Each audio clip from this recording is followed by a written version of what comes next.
Hi, and welcome to Lee Street B. I'm Sandra along with Tina Man, and we are welcoming you back to another episode of Lee Street B. How you doing, T? I'm doing good, Sandra. How you doing? You know what? I'm pretty good. I'm right here in Georgia, and the weather's gonna be pretty good. We're gonna open up with a story about last week. It was real cold last week in Chicago, bro. I know. I know it was cold in Chicago.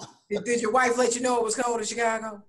She didn't want to talk about it. She didn't want to talk about that 21, 22 degree below zero temperature. And if nobody's never been in it, let me tell you, it's cold. It's so cold when you spit, it freezes before it hits the ground. That's how cold it is. Yeah, well, we got a feel-good story, though. When these type of things happen, a lot of people are called to duty. And there's a woman named Candace Payne who rented hotel rooms last week for strangers living outside. And, it was really heartwarming to see that. She rented over 20 rooms. She saw people in need. They were living there along Roosevelt Road next to the Dan Ryan. When we have weather like that in Chicago, people die. And as you say, not just in Chicago, but anywhere when, you have a polar vortex, people die. And for her to, dig into her credit card and charge rooms. I think she rented 2 nights for these individuals. It was a really, really heartwarming story, man. Well, God bless her for doing something kind and not looking for any kind of monetary gain out of this. She did it from her heart. I'm familiar with that area. There is a lot of homeless. Homeless is a big problem in Chicago. It's a big problem in the United States. I'm glad that somebody took time out to think about these people and really try to help them because not only are they homeless, but a lot of them have mental issues and they need help. And beside that, too, a lot of people turned around and donated a lot of food. And she kind of turned one of the rooms into like a makeshift kitchen and was able to, distribute food to those individuals that she, rented the rooms for. So, it was great because they were in a place of warmth. They could clean up and they could get something to eat. And if you saw some of the video, they really, were appreciative and hugged her and thought they called her an angel. And I call her an angel as well. Yeah, she's a good angel. And we need more people like her doing good things like that without being prodded to do. Yeah. Okay, so we got we had talked a little bit about this, and you being a single woman, I was asking you some of these terms. Do you know what caking and cushioning and benching is? I had to look it up, T. I do not know. Oh, why don't you give us a definition of some of these terms, Well, you know what? There are a lot of different definitions out here that people are using to date each other, and I was unfamiliar, with ghosting. Well, I did know a little bit about ghosting because ghosting isn't just something that happens while you're dating. If somebody owe you money, they will ghost you. They will not. They will not hit you back on the text. Okay. Hey, let me tell you. I have relatives that owe me money, and they not only did they ghost me, they got angry with me because I asked, "Where my don't call me." Exactly. Contact, Yeah, so we know what ghosting, we know what catfishing is. Yeah, but I didn't know what Hey Say was. How single are you? It stands for your Hey Say, HSAY. How single are you? This is what they advise you to ask when you're in the early stages of the relationships. They say that they just kind of want to single out people who say that they're single, yet they got somebody, that they call in the morning and, before they go to bed, they, say goodnight to in the evening, they talk to in the daytime. So, they just trying to figure out, do you still have a special friend, So that was new to me. And going down in the DM, well, they say that so much in hip hop, you had to know that it's going down in direct messaging. And I'm assuming that, that kind of ties into the sexting part of dating as well. Again, these are things that are extremely unfamiliar to me, T. Oh yeah, very helpful. I'm looking at one of them. I noticed that one caking, this is another term for flirting on the phone and in person, spending time with KK, calling that person of interest. So I don't know. I guess that people are caking. A lot of people are caking. And Yeah, then well, again, if you're single and you're caking and and it's going down in the DM and all of that, I guess it's okay. my favorite is cushioning. You have one main squeeze, but you're not sure about the relationship, so you have several other cushions, other romantic prospects.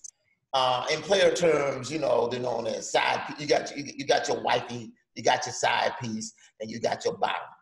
Okay. That's Yeah. true player cushioning. Yeah, just another way to describe a side piece. You say break if needed. You can open up that magic door.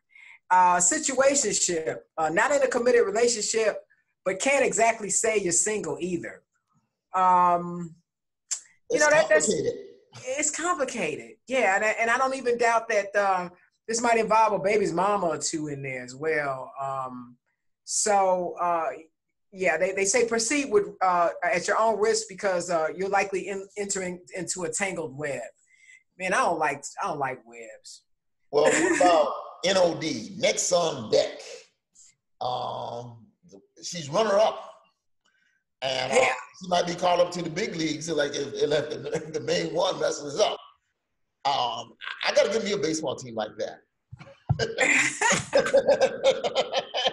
I can't have no next on deck, I must be a poor ball owner or something like that. Yeah, you don't want nobody over there just swinging, just getting ready. I need you to be on base. Hey, listen, I'm in the Hall of Fame. I'm retired to the Hall of Fame with Happy Marriage. So that's what, I'm retired from all these games. Situationship. Not in a committed relationship, but can't exactly say if you're single either. That means it's really complicated. Yeah. You're going out, you're spending money, y'all hooking up, you're doing everything, and then they say, well, we haven't got no commitments with each other, but we feel some kind of way about each other. Yep, it's complicated. That's a situationship. But we're gonna kind of move on from that. Let's talk about the Super Bowl as it's being called. We determined that it's gonna be called the Boring Bowl. Well, Atlanta went all out here this whole week, to host the Super Bowl. I mean, we got the Mercedes-Benz Stadium. And there were just a lot of activities here to entertain people to come here to the Super Bowl. As you know, T, I'm not a football fan, but nevertheless, you would like to see your city, host a Super Bowl that was worth watching. This thing was not worth watching. Needless to say, I didn't watch it. I didn't even see any excerpts of the halftime Maroon 5. I didn't even see it. You didn't miss anything. Adam Levine came out there. He did his, girls like us, the hit song. He had a choir behind him. They were singing. Then he was like, I don't know. It was crazy. He came out. Travis Scott could have stayed home. He's doing some shit for SquarePants, SpongeBob SquarePants. Mm-hmm. Big Boy comes out there in his fur. He looked good. I don't know what significance. He didn't need to be on stage. And there was another performer out there. I have no idea who he is.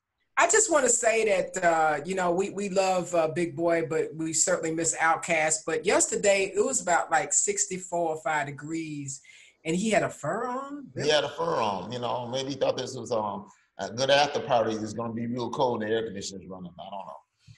I think it was even too warm in Chicago yesterday for a fur. Not for some people, not the people I know. But because you can always. I think it was in the 50s in Chicago yesterday, man. It's too warm for a fur. No, it ain't. Listen, the air temperature might be 45, but when that wind, you got a little breeze dropping down 32, you can wear your fur. And what about the Monique and Steve dispute? Well, Monique, she's a firecracker. She has certainly been in a lot of controversy since her talk show was taken off the air years ago. You know, Monique has a lot of talent. I mean, you know, she was great in Precious. She's done a lot of, you know, good projects, but it's been said in the industry that she's hard to work with. And now she's done an interview with Steve Harvey, and I guess it got combative. He questioned her about her referring to Whoopi Goldberg as the help. And I think that's not a subject she wanted to talk about. Well, it's just like us in our show. When we invite a guest on, you're not going to dictate the format or what you're going to answer or what you're not going to answer. We're going to ask the question. If you don't want to answer the question, don't answer the question. That is one of the reasons why we do things taped and not live. Because when it goes sideways, go south, or go completely off the rails like this one did, we get to determine what's going to be on and what's not going to be on. In our case, us doing this thing here, it's just going to be, you know, basically posted up on YouTube and on our website. So we don't have no controversial characters. And if we do, you know what, we can own it. We can deal with whatever comes up. They said they want to talk about it. We'll press them a little bit. They still don't want to talk about it. We just end the conversation, move on to the next thing. So, but I understand why Steve did it. You know, they're both strong personalities. I met Monique years ago. And I'll just say this. Since she got this new husband, she has nothing but drama following behind her. And it hasn't really helped her. Steve moved his show out. He's trying to be, you know, I guess another Wendy Williams, and he's going to dictate, you know, the comedian. So there's always a little bit of jealousy there between the two of them. And Steve has been very successful in his endeavor. And Monique, you know, listen, she got drama following behind her. Everywhere her and her husband go, shit follows. If it's on a movie set, a talk show set, she got a Netflix special. If it bombs, she's done. She's going to, and she talking about Whoopi being the help, she might have to look for a job being the help. You know, I think it really went sideways because she threatened, you know, physical harm to Steve Harvey. And I don't know if this interview will ever, you know, he'll ever show it, but I don't know what circumstance that would be appropriate, you know. So I just, you know, wish Monique the best. I hope that her and her, you know, career, you know, continue to try to get better. But this right here is a step in the wrong direction. As you know, we have you know, we've talked about Steve Harvey off the air. You know, we know a little bit about him and we have certain feelings about him, but nobody deserves to be physically threatened on their show. And they had to cut the segment short because, you know, she jumped ghetto. Yeah.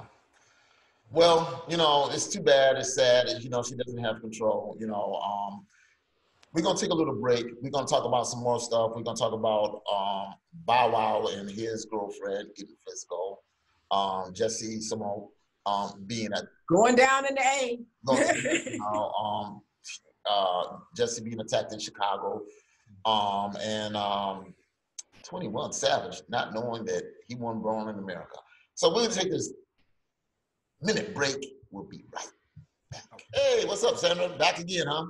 Yes, we're back, and we want to talk a little bit about Atlanta's own 21 Savage.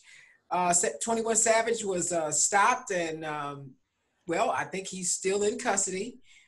He has been around here and touting that he's from Georgia, but apparently he came here in 2005 when he was 13 years old, and he's from the UK, and he is here illegally. And you know that the president administration does not like people who are here illegally. So he's had a lot of hit records, but it looks like he's going to have to be deported. Yep, he's being deported. I'll just say this.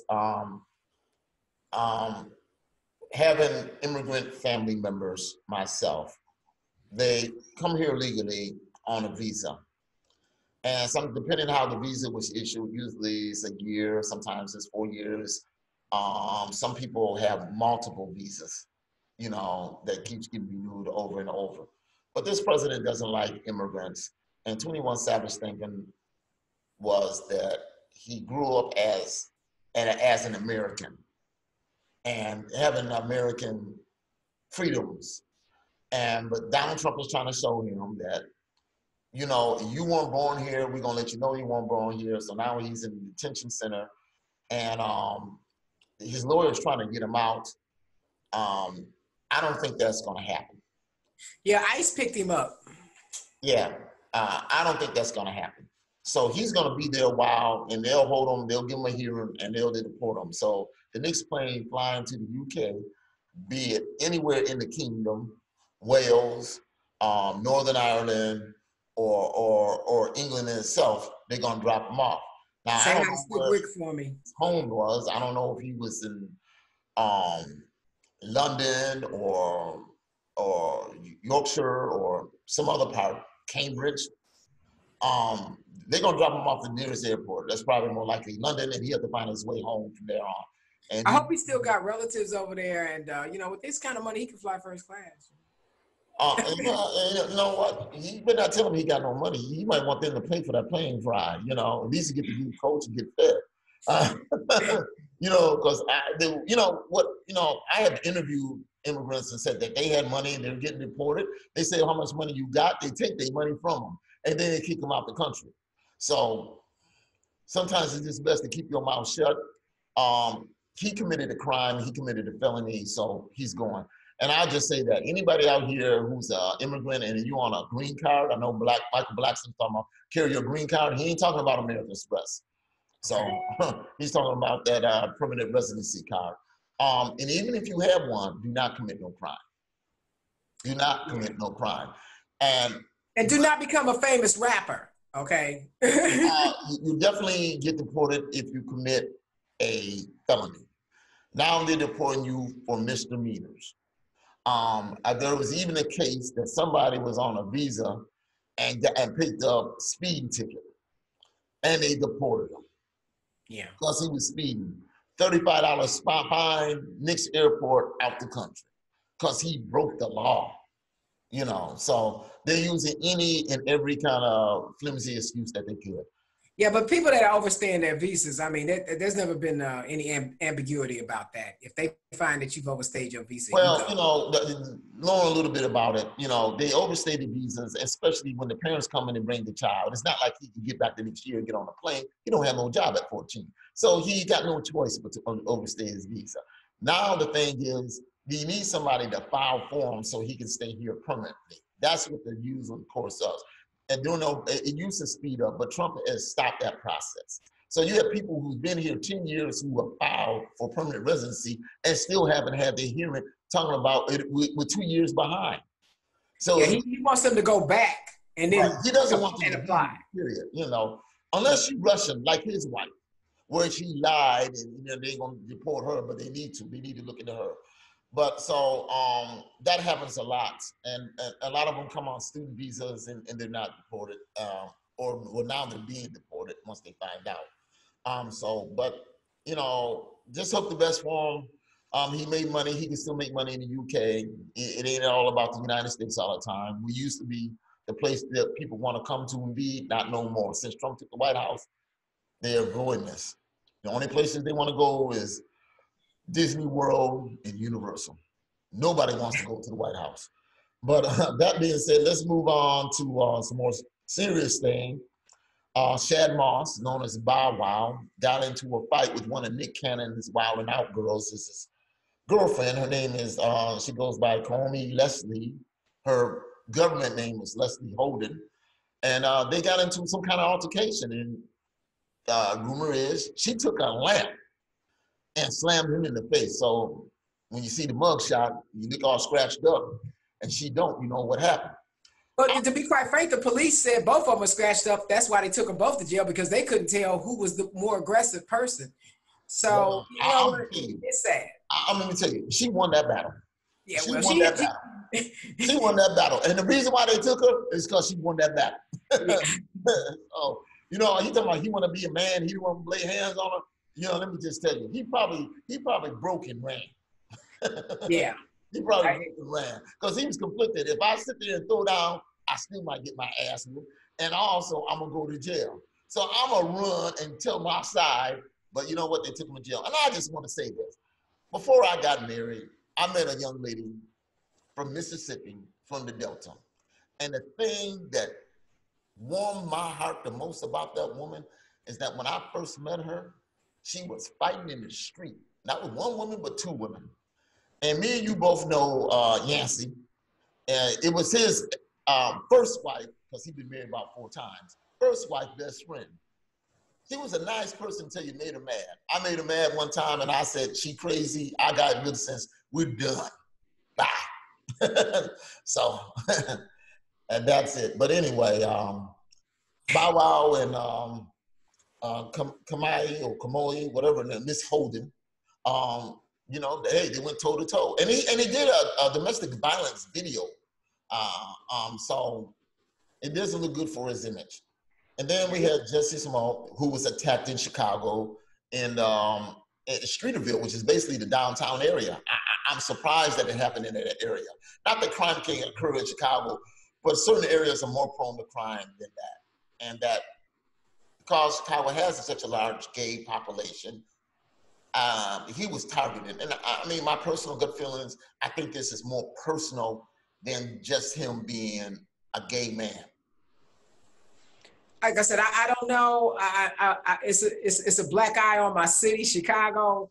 I do, you know, like Jesse a lot. I follow him. I was really, you know, saddened that, you know, he couldn't, you know, go to the store at 2 o'clock in the morning and get a sandwich and come back safely. And, you know, what's also being said is that the police want to take a look at his cell phone, and he ain't giving up that cell phone. So, you know. Well, here's part of the problem. They're not going to look at his cell phone to see what messages he got, because he can give that information to him. So why do they physically need to see his cell phone? They want his cell phone because he said he was on the phone with his manager at the time of the attack. Right. And you know what? And they can have printed records of where he is on the cell tower to do that. But that's not, you know, they're thinking is that they want to look at his history of everywhere he's been, who he talked to with, because, you know, your phone, believe it or not, it keeps a GPS tracking and tells you like where you went. You know, it told me yesterday, you know, I went 47 miles, and it told me where my destination was when I came back, the time and everything. Now, I don't like that kind of GPS tracking for me. I'm not asking the phone to do that. But, you know, especially when you have an Android phone, that's what it does sometimes. So you might be better off buying a cheap one that does less tracking than a more expensive one that got all your private data out there. I just think if you use Google Maps to map somewhere, that, you know, it just keeps that data, and then it'll turn around my phone and ask me, say, rate the place where you went to. You know, like we see that. You know, I was standing in front of Publix, and they're talking about, what did you think about shopping at Publix? Well, you know, next to Publix was a Jersey Mike. That's where I went. I didn't go to Publix. Publix is fine. So is Jersey Mike. I don't know. You know, you got to protect your data so much. And also on that, we find out that a lot of the DNA companies, people submit their DNA, FBI is asking these companies for the access to the database, and they're using it to make arrests. So they are using it to make arrests. And there's also big controversy about people taking this DNA test and finding out that their brother's not their brother, and that, you know, they got different daddies. It's all kind of things going on with 23andMe. There's a lot of stuff going on, bro. Right. I'm going to just say like this. This is part of that tree of knowledge. When you sit there and you bite that tree, bite that fruit, you know, you get what you get. And you need to be careful. You need to think. I mean, there are reasons why some secrets lie secrets. And I know people, and they say to you, you know, that, you know, a child needs to know who their father is, and it's been hidden. I understand both sides. I understand if, you know, being, you know, if I was a father and I didn't want to be found out, I understand that. Sometimes it's not like they were young and distraught. Sometimes the parent that you might find out they're a real heinous person, that this person was a serial killer, you know, or just a horrible person in life. So, you know, be careful of what you ask for. But you know what? We're gonna take another break, and we're gonna come back and we're gonna talk about Joe Biden and Ralph Nordstrom. Ralph is supposed to retire, but when we come back, we'll talk about it. Okay? Sounds good. Hi, we're back, and as you know, T-Man, Ralph Nordstrom is under fire right now. It's come out on his page at his college, picture of him being in blackface, standing next to somebody in the Ku Klux Klan outfit. Everybody's up in arms. He's a Democrat. As you know, I wouldn't care if he was a Democrat, a libertarian, Republican. I feel like this is egregious. A lot of people are asking for him to step down, and he came out and admitted that that was him in the picture. He apologized for him taking this picture and then turned right around and said, no, that wasn't me in the picture. Dude, this is not going over well for him. Well, you know what? Ralph needs to step down. And me and you had this discussion, and I was saying, well, he's blackface. This has been 30 years ago. You know, maybe not, because it seems like the Democrats do the right thing and step down, and the Republicans don't, and they profited off of their insensitivity and not having any moral center. Then Ted Cruz came out, said what the big deal is about blackface. Then I said, yep, he needs to step down. When Ted Cruz starts to support you, it's time for you to step down. Absolutely. You know, so Joe Biden, you know, he has some history. People forget about Joe. I think maybe Barack Obama didn't know about this. I mean, he actually supported segregation in 1975, and it just it kind of threw me. I didn't realize that, you know, he had done so. He claimed that for kind of a crazy reason that it was about Black pride, that he was speaking out against forced busing and minority children having to, you know, leave their neighborhoods and possibly go to other neighborhoods where they could have better educations. He said that I think the concept of busing is that they're going to integrate people so that they have the same access and learn to grow up with each other, and all the rest is a rejection of the whole Black pride movement. You know what? When we talk about who's going to run in 2020 and represent the Democrats, I've already said I'm done. I mean, you know, Joe, I think was a good vice president. You know, I look back at, you know, how he chaired the Anita Hill, her hearing. I didn't like that. And I just think that, you know, I'm tired of old white men. I'm just tired of them. I don't want them to run. And this right here just kind of stuck the last nail in the coffin for me. It's like, really, you know what? Because you know, we went to Catholic school, and although there was a large controversy about segregating schools in the city, I mean, it was a really big thing. It was not a big thing because we lived in the suburbs. So we you know, I still talk to my friends that we went to school with that were, you know, bused from the south side of Chicago to Evanston, Illinois. So I looked at it as a positive thing, you know. Yeah, it was a positive thing, you know, and, you know, we were in, well, I grew up in Evanston, but the school we went to was predominantly white until busing came. So it was just me and my sister in that whole school. I will say that was back in the 60s. I didn't have any incidents of anybody ever calling me out of my name. I wasn't marginalized. I was invited to sleepovers, you know. To be honest with you, you know, I couldn't really at the time thinking, I don't know what the big problem is with race, because I get along with my white friends and I'm not white.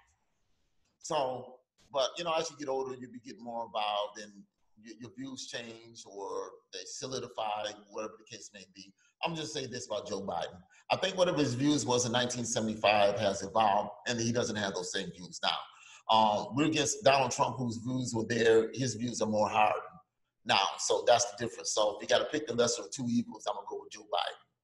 But, you know, now we got this big swimming pool of candidates, Democratic candidates. We got Kamala Harris, and we got Cory Booker, you know, two African Americans. Of course, Kamala, you know, she's of Indian Jamaican descent, but you know what, listen, she's a person of color that, you know, she got roots in Africa. We're all the same. You know, some land in America, those who could swim landed in the islands. That's all the difference is. So when they throw us off the slave ship. So that's the big difference. So we're not going to get down to the nuances, well, she's Jamaican, she's not us, because you know, Jamaicans had slavery, they might have been free, just like Belize had slaves, but they revolted and they got freedom. But you know, it's all started from Mother Africa. But Well, I was heartened by the people who came out when she announced, and when you looked at that crowd, it just looked like, you know, the United States of America. So she is a person of color. She's married to a Caucasian, and I just really enjoy, you know, seeing her come out. I love that her and Corey are out there, and you know what, it's gonna be a hard decision to figure out which one I want to support. But I think right now, I just love people of color, you know, and different, you know, and women being out there in the forefront.